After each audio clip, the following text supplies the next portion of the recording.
Pandals arrange చేస్తారు కదా, అవి ఏదైతే ఉందో కొంచెం ఇన్కన్వీనియంట్గా రోడ్డు పైన లేకోకుండా కొంచెం ఎవరికి ఇబ్బంది లేకోకుండా నీట్గా అరేంజ్ చేసుకోండి. అది కాకోకుండా ఇంకేదైతే ఉందో ఆ రోజు నిమజ్జనం రోజు ఏ టైంకి వెళ్ళాలి అనేది కూడా ప్రాపర్గా ప్లాన్ చేసుకోండి. ఇప్పుడు ఒక ఏరియాలో నుంచి 10 వెళ్తున్నాయి, అటు ముందు ఏది వెళ్ళాలా, ఏ టైంకి ఏది వెళ్ళాలని మాత్రం ముందే ప్లాన్ చేసుకోండి.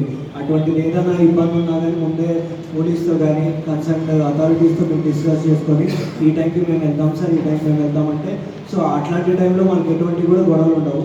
సో డెఫినెట్గా అది ప్లాన్ చేసుకోవడం వల్ల మనకి ట్రాఫిక్ కూడా ఇబ్బంది కూడా ఏమి ఉండదు. సో దట్ దాని తర్వాత ముందు ఏది వెళ్ళాలనే గొడవలు కూడా ఉండదు.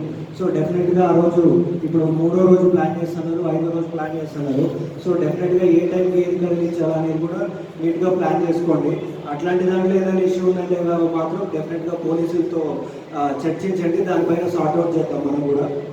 ఇది కాకోకుండా ప్రొసెషన్ రోజు ఏదైతే నిమజ్జనంకి వెళ్ళాలో వెళ్ళేటప్పుడు ఏ రూట్లో వెళ్ళాలి, ఏ టైమింగ్కి వెళ్ళాలి అనేది కూడా ఏదైతే అప్రూవ్ టైమింగ్ అప్రూవ్ రూట్లో ఉంటే ఆ టైంకి వెళ్ళాలి, ఆ రూట్లోనే వెళ్ళాలి. దయచేసి ఒక రూట్ అప్రూవ్ చేసిన తర్వాత మళ్ళీ మేము ఇంకో రూట్లో వెళ్తాం అనేది మాత్రం ఉండకూడదు.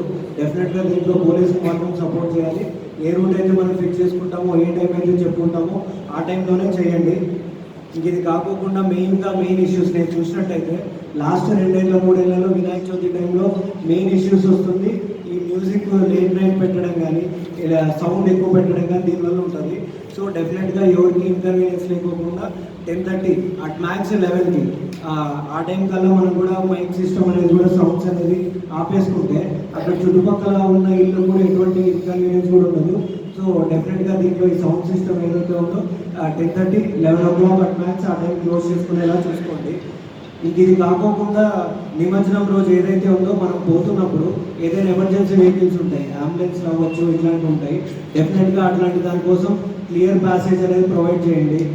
డెఫినెట్గా అంబులెన్స్ అనేటివి, ఫైర్ అనేటివి ఇవన్నీ కూడా ఎప్పుడు ఇంపార్టెంట్ కాబట్టి డెఫినెట్గా మన ప్రొసెషన్తో పాటు వీటికి కూడా ప్యాసేజ్ ఇచ్చి దానికి కూడా అలో చేసుకునేలా చూసుకోవాలి. ఇంకోటి వచ్చేసి సౌండ్ సిస్టమ్ ఏదైతే మనం మ్యూజిక్ పెట్టుకుంటామో, దేవుడి పాటలు పెట్టుకుంటామో ఇవన్నీ కూడా పర్మిసిబుల్ లిమిట్స్లో సౌండ్లో పెట్టుకోండి. ఎక్కువ సౌండ్ ఏం లేకోకుండా నీట్గా చూసుకోండి, ఎటువంటి ఇష్యూస్ కూడా లేకుండా చూసుకోండి.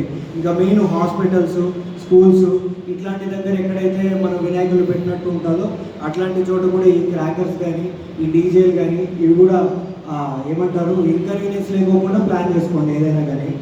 ఇది కాకోకుండా మన పోలీస్ డిపార్ట్మెంట్ తరపు నుంచి, రెవెన్యూ తరపు నుంచి కూడా మేము ఒక కంట్రోల్ రూమ్ అనేది ఏర్పాటు చేసుకుంటాం. డెఫినెట్గా ఎటువంటి ఇష్యూస్ ఉన్నా కూడా ఇమీడియట్గా ఈవెంట్ చిన్నదైనా కానీ కంట్రోల్ రూమ్కి మీరు తెలియజేస్తే డెఫినెట్గా దానిపైన యాక్షన్ తీసుకుంటాం. అది ఎవరి పరిధిలోకి వస్తే ఎవరి మ్యాటర్ అయినా కానీ కలిసి కోఆర్డినేషన్లో వర్క్ చేసి ఆ ఇష్యూ ఇమీడియట్గా రిజాల్వ్ చేసేకే ట్రై చేస్తాం. సో డెఫినెట్గా కంట్రోల్ రూమ్ ఏదైతే నెంబర్ ఉంటుందో మేమంతా కూడా తెలియజేస్తాం ఏ నెంబర్ అనేది. దాంట్లో ఏం ఇష్యూస్ ఉన్నా కూడా కంట్రోల్ రూమ్కి మీరు తెలియజేస్తే ఇమీడియట్గా కూడా మేము రెస్పాండ్ అవుతాం. ఇది కాకోకుండా అయితే ప్రొసెషన్ రోజు మేము కూడా డ్రోన్ సర్వేలెన్స్ అనేది కూడా ఏర్పాటు చేసుకుంటాం. సో డెఫినెట్గా కూడా అందరూ కూడా ఏదైతే రూల్ చెప్తామో అది ఏదైతే ఉందో ఎటువంటి ఇష్యూస్ కానీ ఏమి ప్రొవోకేటివ్గా ఏం లేకోకుండా చూసుకోండి.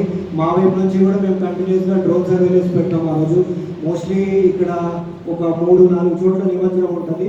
సో మెయిన్ రూట్స్ ఏవైతే ఉన్నాయో అన్ని చోట్ల కూడా మేము డ్రోన్ సర్వేలెన్స్ అనేది ఖచ్చితంగా ఏర్పాటు చేస్తాము. ఇది కాకోకుండా ఇందాక మా సిఈ గారు చెప్పినట్టు ఎక్కడ కూడా పొలిటికల్ సాంగ్స్ కానీ, అప్సీన్ డ్యాన్సెస్ కానీ, సాంగ్స్ కానీ, వల్గర్ సాంగ్స్ కానీ ఇట్లాంటివి కూడా ఎటువంటిది లేకోకుండా ఇది వినాయక చవితి కాబట్టి, దేవుడి కాబట్టి అదే విధంగానే మనము ఒక భక్తి శ్రద్ధలతో మనం ఈ వినాయక చవితి అనేది జరుపుకోవాలి. రైట్ ఫ్రమ్ మనం ఎప్పుడైతే దేవుడిని పెడతామో లాస్ట్ వరకు కూడా విమర్శలు అయిపోయే వరకు కూడా మనం అదే భక్తితోనే చేసుకోవాలి.